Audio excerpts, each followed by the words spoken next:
They came expecting surrender, expecting that humans, soft, emotional, chaotic, would scatter at the first show of force. Their fleets darkened the skies, and their war machines stepped onto our soil with arrogance bred from conquering 100 lesser worlds. But then we said it. You can't stop us. Not a shout, not a scream. A whisper passed from soldier to civilian, from mother to child. It wasn't a bluff. It was a fact. Because the moment we knew they had come to take everything, we knew they'd taken nothing yet. This is our planet. It's not just a place we live. It's bloodlines buried in the dirt, names carved into trees, laughter in broken buildings, and memories in every stone. Invading Earth isn't stepping on soil. It's stepping into history, and history doesn't forget or forgive. We'll fight to the last. That's not hyperbole. It's not a dramatic slogan painted on a wall. It's a promise. It's the reason unarmed medics dragged wounded soldiers through gunfire. It's why children picked up radios to direct airstrikes after the operators were gone. We don't run. We don't fold. We make our stand. Every last one of us. No one surrenders. They didn't understand. When the flagship demanded our submission and offered mercy, we answered by jamming their signal with music, our own defiance in rhythm and verse. They thought it madness. It was unity. Even when surrounded, even when outnumbered, we didn't kneel. We spit in the face of extinction. You picked the wrong species. That line broke them more than bullets. One of our own, bloodied, cornered, set it into a live comm link before taking out an armored walker with nothing but homemade charges. The phrase echoed through enemy channels, spreading like wildfire. Fear doesn't need numbers. It needs a reason, and we gave them 8 billion reasons. We were born ready, not because we trained for this invasion, but because we were forged by conflict long before they arrived.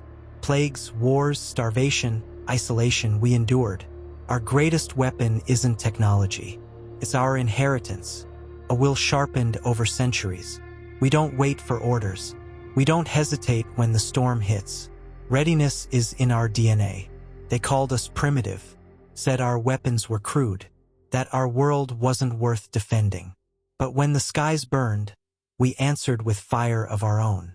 Not just from tanks and jets, but from will, from fury, from generations that refused to be erased. They underestimated our capacity to resist. That was their first mistake. The second was staying long enough to hear what came next. Because our phrases weren't propaganda. They were warnings, spoken by survivors, whispered through static, carved into steel. When they reached deep space and replayed those words in their archives, they finally understood. This was never about territory. It was about something far more dangerous. A species that cannot be stopped. A home that will not be given up. And a voice that will never go silent. They thought we were fragmented. A species divided by borders, languages, ideologies. Easy to conquer, easy to break. But they misunderstood what we are. The moment the first city fell, something ancient woke up in us. And then we said it. United we stand. It wasn't a political slogan. It was truth made flesh. Former enemies shook hands. Rivals shared resources. Civilians became soldiers, soldiers became protectors, and nations moved like one organism. They saw an Earth without borders, and that terrified them more than any weapon. All for one and one for all. They tried to isolate us, to split us apart, cut off communications, destroy infrastructure. But when one fell, 10 rose. A soldier in the Arctic fought for a farmer in the Sahara. A scientist in Tokyo worked through the night to send medicine to Chile. The alien invaders fought armies. But behind those armies stood all of humanity. Every life matters, even theirs. When an enemy fighter crashed behind our lines, we didn't kill him. We saved him, patched him up, fed him. That was the moment they realized we weren't monsters. We were worse. We were human. And humans extend compassion even in the middle of war. Mercy wasn't our weakness. It was our edge. Our differences make us stronger. They came from a culture that prized uniformity. One mind, one purpose. But when they faced us, they faced a mosaic of perspectives. A million ways to think. to act, to fight. A refugee engineer from Lagos solved a power crisis in Alaska. A chef from Mumbai kept a platoon alive behind enemy lines with rations designed from spices and survival instinct. Diversity wasn't chaos, it was evolution. We share one heartbeat. Across the globe, from burning cities to underground shelters, we moved together. Scientists finished each other's code in real time. Fighters coordinated from continents apart. Even when we couldn't speak the same language, we understood each other. A look, a gesture, a shared pulse in the noise. We didn't need a hive mind. We had something stronger. Connection. No one fights alone. It wasn't just soldiers who fought. It was teachers who kept children calm during evacuations. Artists who painted defiance onto rubble walls. Elders who passed down stories to keep hope alive. Every act of courage echoed through us. And when someone fell, others carried the load. Our war wasn't won by lone heroes. It was won by millions choosing, again and again, not to let each other fall. They expected a swarm of individuals, selfish and scared. But what they found was a single force. 8 billion hearts pounding in sync. The first time they heard our voices chant together, they realized they hadn't invaded a planet. They had challenged a people. They came for conquest. They found a species that refuses to be divided. They found humanity. They outgunned us, outnumbered us, outclassed us. Their ships hovered with precision. Their weapons bent physics. Their tactics were carved from centuries of interstellar warfare. But when their systems failed and their formations collapsed, they couldn't explain it. Until they heard us say, "Let's improvise." That's the thing about humans. We don't need perfect plans. We need a spark. Give us scrap metal, a busted circuit, and enough pressure, and we'll build something no one's seen before. Our greatest strength isn't what we make. It's how we make it. Under fire, under chaos, under impossible odds. Why follow rules? Their logic was rigid. Ours flowed like wildfire. They had protocol for every encounter. We broke every single one. They targeted high command, we stopped listening to it. They disabled satellites, we used smoke signals and flashlights. They locked our weapons, we turned farming drones into aerial mines. They didn't understand that, for humans, rules are suggestions. Survival rewrites everything. We learn fast. They hit us with technology we couldn't begin to understand, and within days we were reverse engineering it.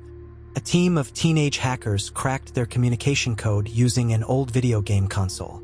Mechanics welded alien alloys into our tanks. We didn't have their knowledge, but we had urgency.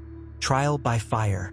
Our learning curve isn't a curve, it's a vertical climb with no end. Expect the unexpected.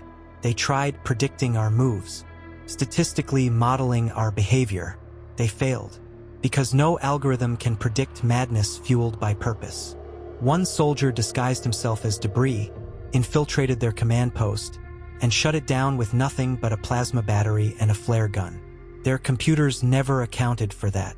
Their generals never imagined we'd play chess by flipping the board. Every failure teaches us. We lost battles, entire cities, but we didn't just mourn. We studied. Every defeat became a lesson. Every setback was fuel. When a prototype failed, we built 2 more. When a tactic collapsed, it went into a manual titled "What Not to Do Until It Works." We don't fear loss, we metabolize it. We write our own destiny. No prophecy foretold our survival. No ancient text declared we'd rise. We carved our story into steel, into soil, into space. Every choice we made, desperate, brilliant, reckless, was ours. That's what unnerved them most. We weren't following fate. We were inventing it. They tried to apply logic. They tried to decipher strategy. But they were looking at humans through the lens of control. They expected order. Instead, they found momentum, adaptability, chaos with purpose. They had blueprints. We had instinct. They had command structures. We had imagination. And that's why, even with superior firepower, even with the element of surprise, they lost ground. Day after day. Not because we were stronger, but because we could change. Faster than they could comprehend. Wilder than they could contain. More creative than they could endure. They thought it was over, that we'd finally broken, that the silence meant surrender.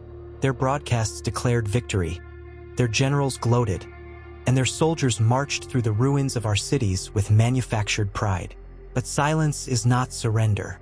It's the pause before the storm. Because then we said, "We're not done yet." That phrase wasn't shouted. It rose in the static, etched on bunker walls, scribbled in ash. Survivors whispered it like prayer, like fire. When they bombed our last known base, we didn't cry, we vanished. And when we returned, it wasn't as an army.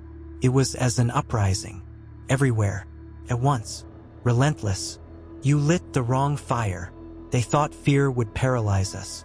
But fear in humans doesn't freeze, it burns. Burns through despair. Burns through doubt. Until all that's left is purpose. They didn't understand that grief, for us, becomes grit. That the loss of a friend doesn't break the spirit. It sharpens it. The more we lost, the more dangerous we became. You've made it personal. And that was their final mistake. They assumed this was just another conflict, another strategic acquisition. But for us, it was survival, family, future. Every scorched field was a cradle burned. Every fallen city was a memory stolen. We weren't fighting for power. We were fighting for meaning. And when humans fight for meaning, we don't stop. We are the storm. It wasn't a metaphor. It was fact. They saw it in the way resistance surged from every corner. In the way supply lines vanished. In the way their commanders started locking their doors at night. We didn't come as diplomats or soldiers. We came as consequence. No longer reacting, initiating. You should have left us alone. Because now we were everywhere. We had learned, adapted, connected. But more than that, we remembered. Every atrocity, every name, every final breath. Our vengeance wasn't blind. It was precise, cold, measured. They tried to cover their tracks, erase their crimes. But humans remember. We are archives of pain, and we carry it forward with purpose. This is just the beginning. They heard it in the black void between their last transmissions. In the messages intercepted from human ships no longer bound to Earth. Because we didn't just push them back, we chased them. We followed them into the stars. And when we got there, we didn't ask for peace. We delivered memory, justice, retribution. They tried to forget Earth. But Earth did not forget them. We carved warnings into the ruins of their colonies. We sent signals into deep space, repeating one message: never come back. Not out of fear, but out of mercy. Because if they returned, they'd face a species no longer defending, but asserting. Not just surviving, but thriving in the aftermath. This wasn't a victory. It was a statement. A species once underestimated, now unshackled. One species, infinite warnings, and none of them empty.